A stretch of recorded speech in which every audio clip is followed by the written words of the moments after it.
Welcome to Beyond the Bit Quantum Pathways, the podcast where we explore the exciting world of quantum careers. I'm Amir Rasool, your host, here to bring you inspiring stories from industry pioneers, researchers and innovators who are shaping the future. Whether you're a career changer, a curious mind or an aspiring quantum professional, this is your gateway to discovering opportunities in this groundbreaking field. Welcome back to Beyond the Bit Quantum Pathways, the podcast where we explore the careers and stories shaping the future of quantum tech. I'm your host, Amir Rasool. Today I'm joined by someone whose work and content have helped inspire a new generation of quantum learners, Jay Shah. Jay is a quantum AI researcher at BQP, a YouTuber behind Blocksphere, and a passionate advocate for making quantum computing more hands-on and accessible.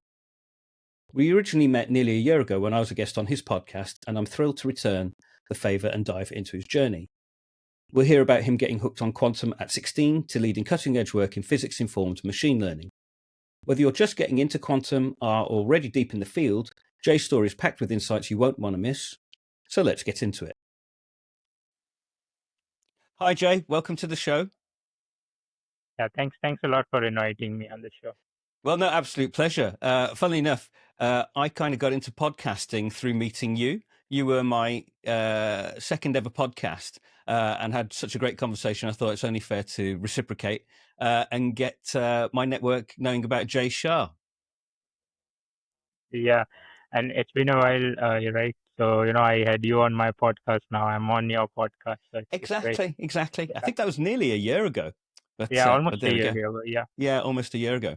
Okay, Jay. So I kind of want to start with your personal journey and what first sparked your interest in quantum computing.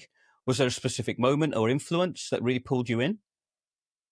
Yeah. So, that dates back to 2016, almost a Wow. decade ago. So I was in school back then, obviously. And I was just surfing on internet and I came across this experiment on delayed choice quantum eraser. And the gist of that experiment was that your future can rewrite your past. Now, it actually doesn't, there are explanations for it why Yeah. actually future does not rewrite the past. But when, from that article, I was just amazed. As a 16 Mind year blown. old, that, if you in a future the choices you make in future actually rewrites your past at quantum level. So that was an instant hook, and I just pursued quantum physics from Yeah. there. But eventually, quantum computing and then quantum AI. Yeah. So you started your academic journey in Mumbai, if I remember correctly, and now you're kind of at the cross section of quantum and AI at BostonQ PSI. It's quite the leap. How did you find yourself from traditional machine learning into this space? Yeah. So when I'm in engineering college, I got introduced to data science and machine learning, and I already had this interest in quantum mechanics. I was already aware of quantum computing, because of IBM, the summer schools that they were conducting IBM Quantum Composer. So because of those things, I was aware of quantum computing, and because of my college, I came across AI, and eventually, I got to know that there's something called quantum AI, that just fuses the two fields, right? So I knew that I'm good at AI and I loved quantum, so it was natural to just fuse the two of them and pursue it. Fantastic. So you're currently working as a quantum ML researcher. What are you focused on there? And I suppose what's the broader vision of the company? So at BQP, the focus is to solve the problems that cannot be solved efficiently using classical computing. One such problem is engineering simulations. So generative AI is such a problem, and everyone is aware of it. But engineering simulations, that is very critical to industries like defense, aerospace, uh, and these simulations are computationally expensive and it's time consuming.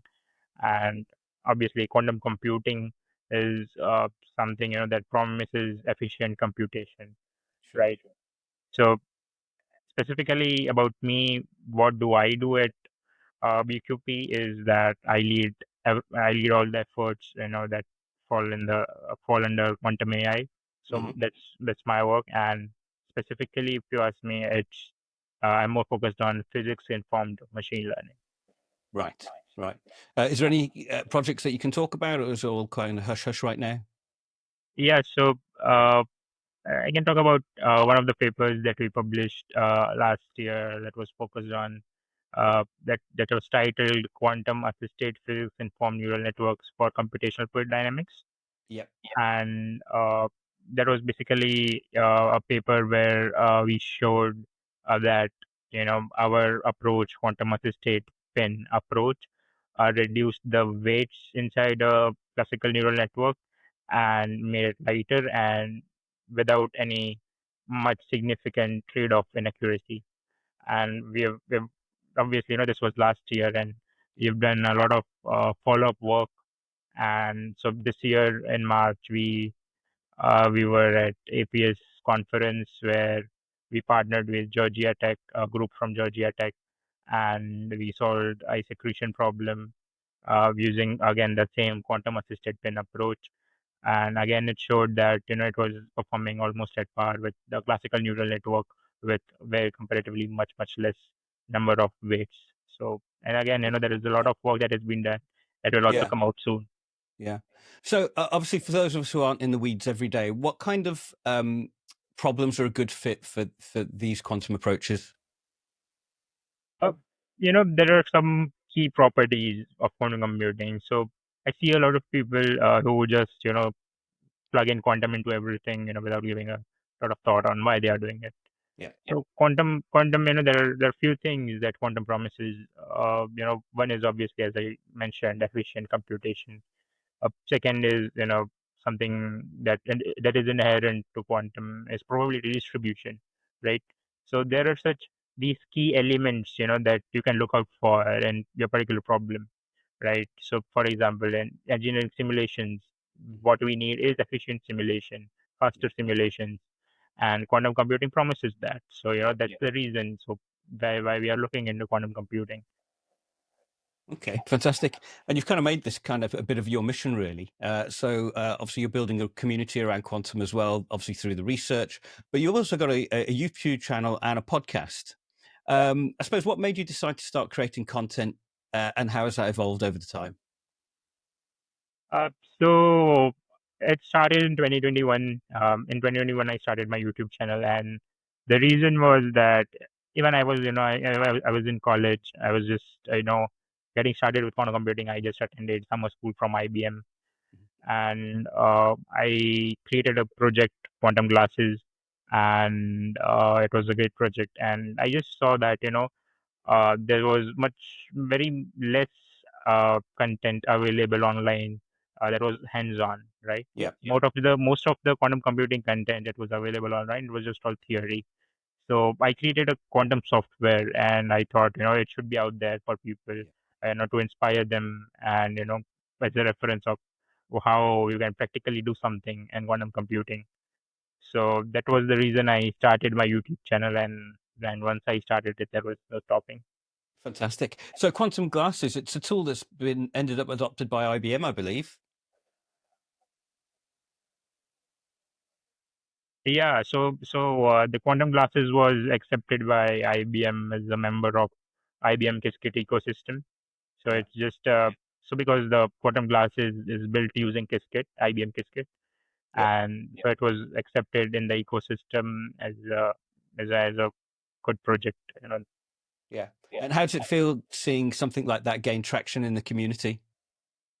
Yeah, I mean, it felt great because quantum glasses was the first quantum computing project the first quantum computing thing that I, worked on, and Yeah, it was loved by the community, and yeah, it was accepted by IBM, and it was people liked it. It was something new. It was a quantum software yeah, that was actually helpful, right? yeah. Very impressive. Um, so obviously we just mentioned your YouTube channel and education. It's called Blocksphere, is that correct? Yeah, that's right. Yeah. And obviously it's packed with tutorials, open source walkthroughs. Um, what's the goal for that, I suppose? Is it to make quantum more accessible for general people, all people? What's the mission? Yep. So that's the reason, as I mentioned, there's the most of the content that you see, for quantum computing, it's more of theoretical or just the same, programming. If you say just, the same programming with Qiskit and all those things, but tutorials for quantum machine learning, say how do you implement a quantum SVM, right? Such things are comparatively much less if you just Google it, right, Yeah, on YouTube. So that's the reason to so to make quality content available online, more hands-on content available online, yeah, that could inspire people and that can actually help them to apply the knowledge they have on some projects. yeah, yeah. Which is really interesting. And you've been really vocal about the idea that you don't need a PhD to contribute meaningfully to quantum, especially for people interested in product or applied work. I suppose, what do you think early learners often get wrong or are too worried about? Uh, yeah, so I mean, yeah, PhD is, there's a lot of importance of PhD, obviously, for higher education in general. Yeah, But your degree is eventually is a validation of your skill, right? That's what I always say. yeah, So I did not pursue higher studies because I had more inclination towards product-oriented research. Just like quantum glasses, it's a quantum software, yeah, right? So I liked creating products, and I knew that this was the right thing for me. It's something where I'll be able to contribute more than PhD or masters. It's a personal choice. If you mhm, want to pursue or not. Uh, but in a dynamic field, like quantum computing that's changing so rapidly, some new innovation coming in all the time. mhm, I felt that I would like to be in the industry, contributing to product-oriented research and yeah, making quantum computing useful yeah, in and this field. accessible. Yeah. Yeah. Interesting thing about that, about the PhD as well, is something, as I was watching a webinar the other day, and I did a talk myself with a couple of colleagues. We were talking about upskilling, because obviously there's a huge global shortage of quantum literate professionals. Which basically it's a very small, high value talent pool, and I think upskilling is something that we really need to consider. And that's why I really like the idea of your YouTube channels, etc. What are your thoughts on that? Yeah, I mean that's what I said, right? There's a lot of difference between just a theory of quantum computing and actually sitting here doing research in quantum computing, and there's indeed there's a lot of gap Mhm. between the demand that the industry has and the supply that we have from the community, from the education institutions, right? So there's indeed a gap, and that's the it's something, but I think quantum computing, especially since this year, I would say, or last year, I would say, is getting a lot of traction, right? Yes. It's getting popular now, and it has caught attention of students, Yep. and it has grabbed eyes. So I think this scenario will slightly change soon. It will change. That and more we will have more people interested in quantum computing and all the subfields of quantum computing. Yeah.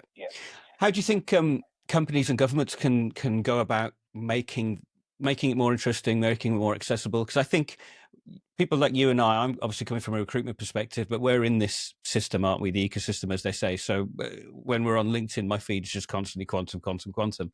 But outside of that, I don't think many people know or are aware of it. And I think it's similar to what, like, obviously you mentioned data science, machine learning. I had a recruitment company for 8 years where I focused on that. When I first set it up, I was like, yeah, I'm recruiting in data science, machine learning, and it was recommendation systems, fraud detection, neural network. Everyone's like, what's that? What's that? I'm like, trust me, this is important.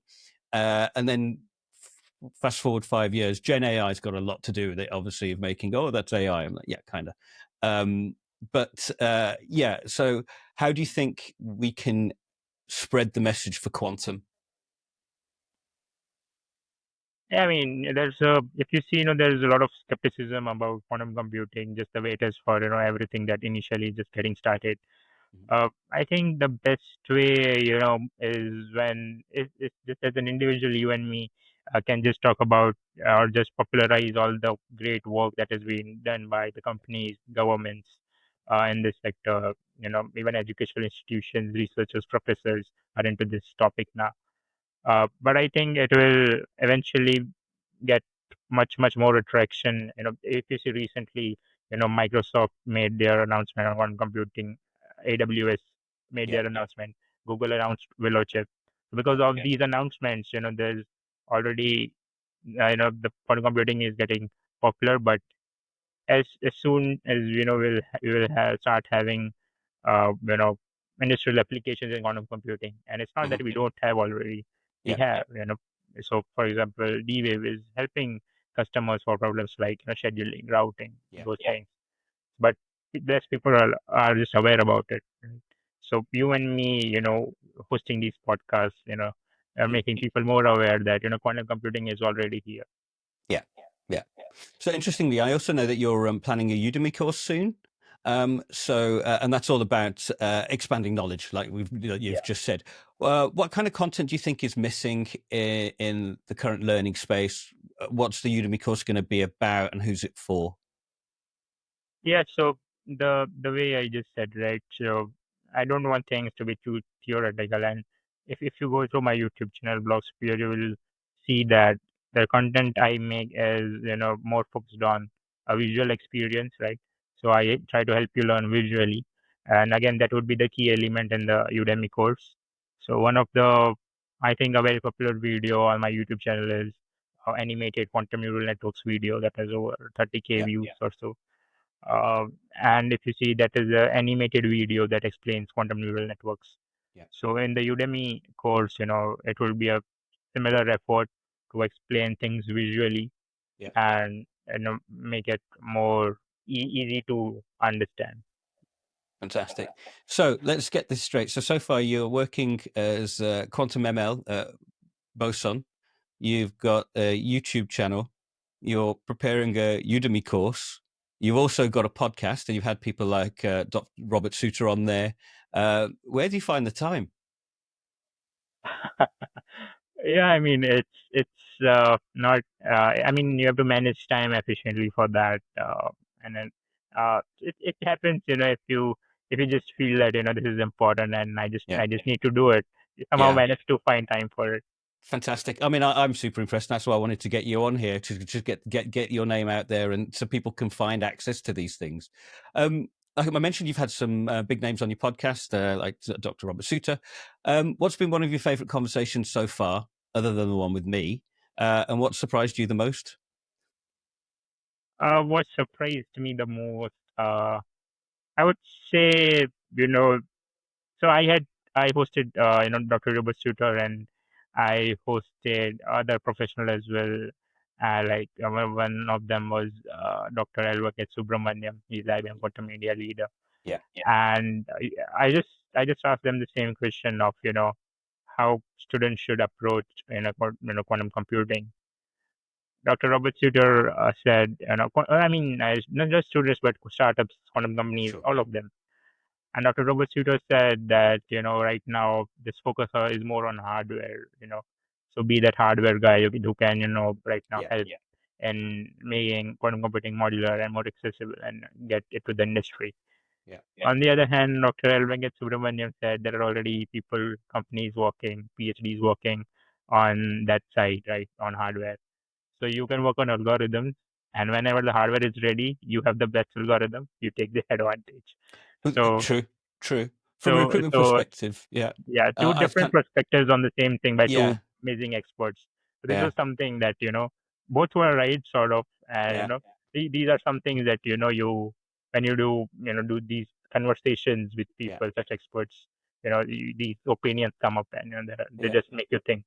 Yeah, exactly. I think from my perspective, it's all about the practical applications. The hardware is one thing, but as they say, when you're going to start needing to roll this out to industry, as I call it, people don't care what's in the box. They just want to know what the box does and how it's going to benefit them. If you're talking to the C-suite and you're going to chief financial controller, they don't care about the hardware. They're like, okay, what's the benefit, the feature, advantage, benefit to me? So I'm kind of waiting for that kind of crossover. Um, Something I wanted to mention there, obviously, quantum is growing, and I know quantum's growing in India as well. For example, the Andhra Pradesh government have announced a major initiative to position India as a leader. And what did I read? Something like they're going to create 90,000 to 100,000 high-end jobs. So tell me a little bit more about what's going on in India. So there's a lot of interest in India, from governments. The government has announced national quantum mission in India, and even students, professionals, professors, all have, because of this announcement by the government on national quantum mission. It has Mm. caught eye of everyone. Andhra Pradesh government, almost I think a couple of decades back or so, I guess, they also announced the similar project for IT. I know IT was growing back then, and they announced it, and Hyderabad was IT hub, right? It was Yeah, thanks to their efforts. Now it's the same again. Quantum is growing, and they announced Quantum Valley. I think IBM was there. IBM was a partner there right now. yeah, Uh, and that is the objective, that they want this Quantum Valley in India yeah, to be one of the leaders in yeah, quantum computing, and it's to inspire people, create, as you said, it will create a lot of jobs. yeah, It is made, obviously, it's just not government, it's industry like IBM, industry yeah, partners coming in. The academia will have more opportunity, industrial access. So it is a role of government, industry partners, and academia, everyone yeah. coming together and working to make this quantum valley a success and position India as a leader in quantum Yeah. computing. Fantastic. Something I read, something that said basically, if you're able to upskill now or get into this field, you could be at the forefront of a 20-year career, similar to being an early internet or AI adopter back in the day. So that's quite an interesting place to be. Yeah, quantum computing is, I think it's a great subject, right now at least it's a great subject to, get started. But a lot of people ask me, should I get in quantum computing? Does it have a future? That's a common question. I am sure you'll be getting the same Yeah, question from people as well. And I just always give the same answer, that you get into quantum computing because you love the subject, right? sure. Uh, because I always believe in one thing, that your value as a professional depends on what you can offer to a particular subject, and not that what that subject can offer you. So if you think that you love the subject, you would like to work in the subject, you can do some good thing for this particular subject, then you should just go ahead, work here. And definitely, I believe the way things are going right now, quantum computing, and even I think quantum AI, I believe is sort of an underdog of quantum Yeah, computing. A lot of people are, skeptical that quantum AI is just hoax or whatever. But I feel quantum AI might just surprise everyone. So that's something to look out for. okay. Define quantum AI. Okay, quantum AI is, so it's basically two-way. One is, I think the more popular approach is using quantum to enhance AI, Yeah, and that's where people see a lot of benefit, right? The other way is also using AI to enhance quantum, right? And the second approach is more on the hardware side. Google is using that, but the first approach is way more challenging, way more interesting, yeah, and I belong to that first approach as well. And I love the subject for its complexity, because if you look at AI, booming right now, it's yeah, complex. It's not that super easy. Quantum computing based on quantum mechanics, you fuse the two things. It's obviously not easy, right? You look at the people who developed AI, like mhm, Andrew Ng, or Professor Ian Lucan, yeah, and like, you look at quantum mechanics, the mhm, people who developed it, Albert Einstein, some great names there. yeah, And quantum computing right now, even we have there some great names who have worked really hard, given some amazing work. Now we are fusing three complicated subjects: quantum yes, mechanics, quantum computing, and AI. So obviously, we need a lot of great people working here to make it a success. And I yeah, believe that's the challenge. yeah. And it's every day, when I work, it's like playing a difficult game that's not easy, and I enjoy that. That's It's fantastic. like playing a game that's fun, that's challenging, and it's Yeah, not like you're winning easy. yeah, It's making you that it's making sure that you need to put that effort to yes, move yeah, ahead. So that's yeah. the best part. So it keeps you sharp, keeps you Yeah, focused. Yeah. yeah. Um, do you think it's like sidebar here, but do you think quantum computing is the right terminology? Quantum computing is the right. Terminology, the right word? Because we're talking to people recently and saying maybe we shouldn't look at it as a computer, just quantum as a idea. Mhm.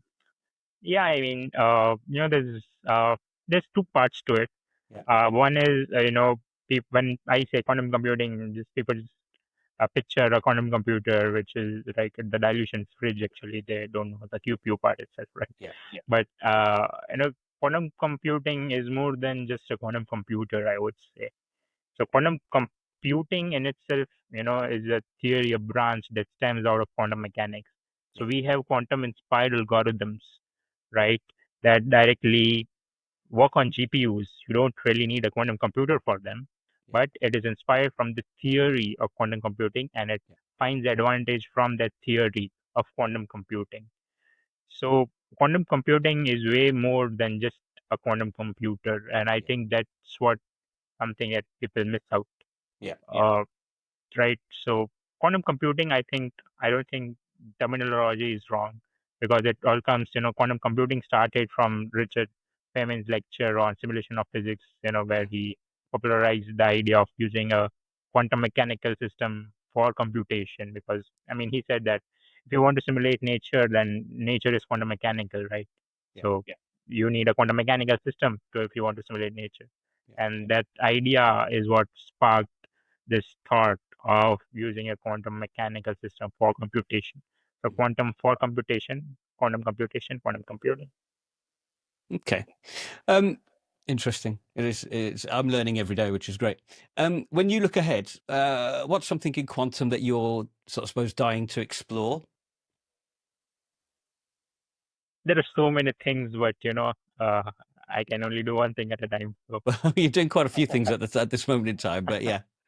yeah, so I mean, quantum has a lot of applications that I even in quantum AI, people are exploring quantum for generative AI. So if you look at quantum natural language processing, there are some very amazing, unique ways of representing text that stem out of categorical quantum mechanics. That is not explored by classical natural language processing. So such things, that are inherently quantum. Yeah. Uh, you know, Quantum chemistry is obviously, quantum chemistry is quantum. So for drug discovery and all such applications, uh, you know, I believe such things I really wish to explore. But right now, I'm more focused on even quantum reinforcement learning is something, and I believe this quest to AGI will not stem out of generative AI.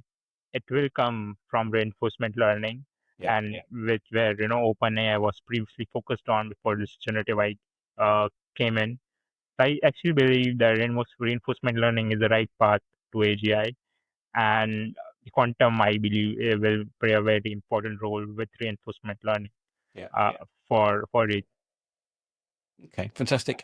Um, I suppose talking about that and talking about the future, if in your experience, if you're going to turn around to somebody who's just completing the BSc at university and they wanted to get into quantum, what would be your roadmap, say, for the next 12 months?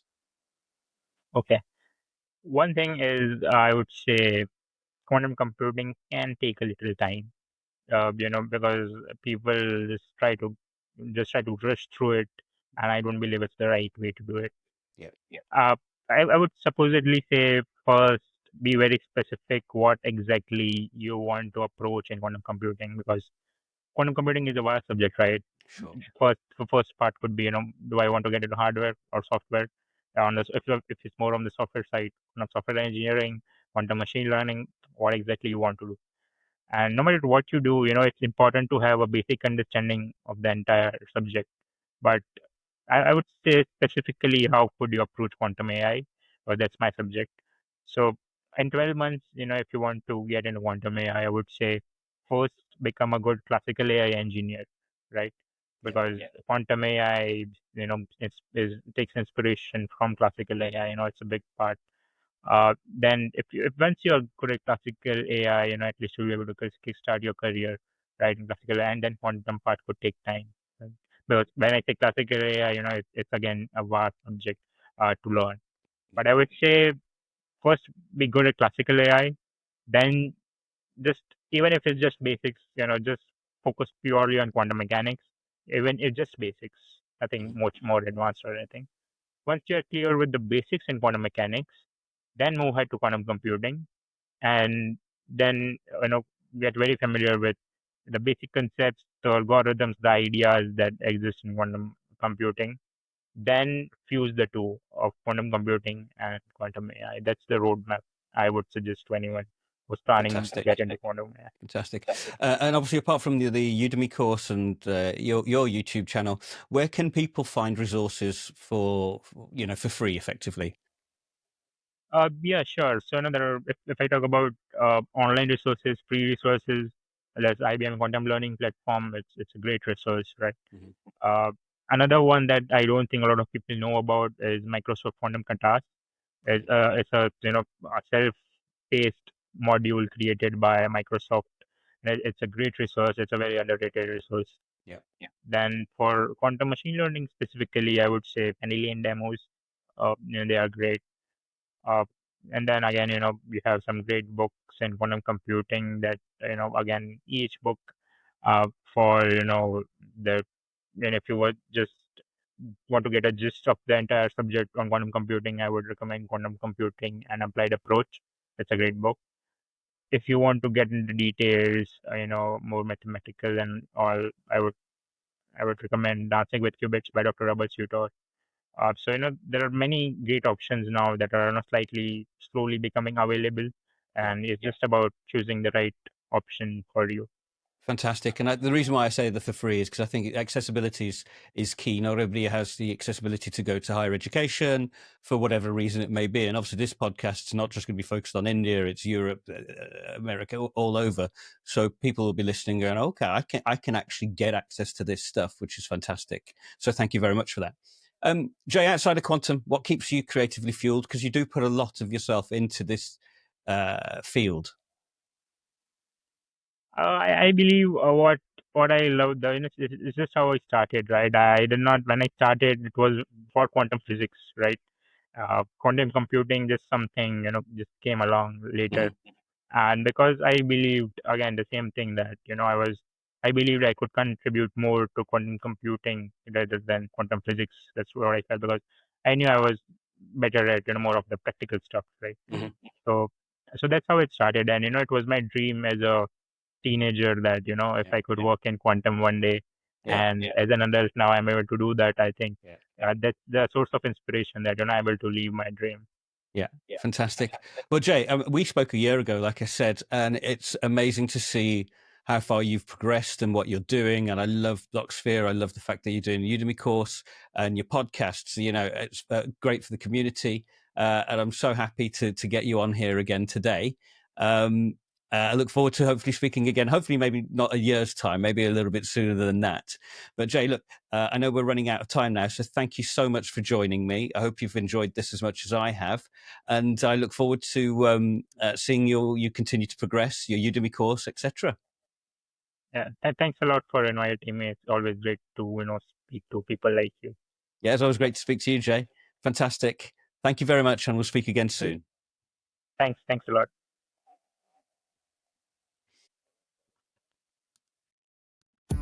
And that's a wrap on today's quantum adventure. We hope you enjoyed the show. Please subscribe, share it with a fellow quantum enthusiast, and leave us a review. It helps us reach much more curious minds. If you have any questions or feedback, please reach out at beyondthebit.quantum@gmail.com. Stay tuned for more exciting explorations into the world of quantum careers. You won't want to miss what's coming next. Until then, keep exploring the quantum possibilities.